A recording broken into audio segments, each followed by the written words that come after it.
ഞാനൊരു മുസ്ലിമാണ്. താടിയുള്ള മുസ്ലിം. എന്റെ കൂടെയുള്ള പലർക്കും കൂർത്ത സംശയത്തിന്റെ വില്ലുകുലച്ച പുരികങ്ങളുണ്ട്. അവരെന്നെ ഭയപ്പെടുന്നു. താടിവെച്ച മുസ്ലിം താലിബാനോ IS-ഓ അല്ലെങ്കിൽ അവരുടെ അഭ്യുദയകാംക്ഷികളോ ആണെന്നാണ് അവർ കരുതുന്നത്.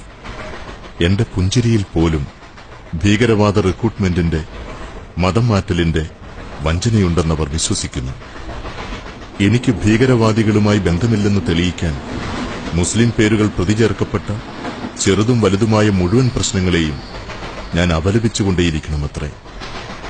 വിശുദ്ധ ഖുർആനാണത്രേ ചാവേർ ആക്രമണങ്ങളുടെ മാനുവൽ.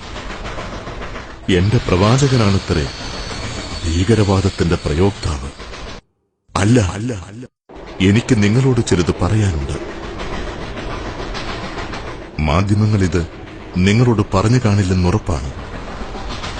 ഒരു നിരപരാധിയെ വധിക്കുന്നത് ലോകത്തെ മുഴുവൻ മനുഷ്യരെയും വധിക്കുന്നതിന് തുല്യമാണെന്ന് പഠിപ്പിച്ച നമ്മളെല്ലാം ഒരേ പിതാവിന്റെയും ഒരേ മാതാവിന്റെയും മക്കളാണെന്നും ജാതിയും വർഗവും വർണ്ണവും നോക്കി തമ്മിൽ തല്ലേണ്ടവരല്ലെന്നും പഠിപ്പിച്ച വിശുദ്ധ വേദഗ്രന്ഥത്തെക്കുറിച്ച് സഹജീവികളോട് കരുണ കാണിക്കണമെന്നും അയൽവാസി പട്ടിണി കിടക്കെ വയറു നിറയ്ക്കുന്നവൻ നമ്മിൽപ്പെട്ടവനല്ലെന്നും അനാഥരെയും അഗതികളെയും പരിഗണിക്കാത്തവന് സ്വർഗമില്ലെന്നും ഉപദേശിച്ച കാരുണ്യത്തിന്റെ മഹാപ്രവാചകനെക്കുറിച്ച്, പിന്നെ മാധ്യമങ്ങളുടെ ഒളി അജണ്ടകളെക്കുറിച്ച്, IS പോലുള്ള ഭീകര സംഘങ്ങളുടെ നിഗൂഢതകളെക്കുറിച്ച്,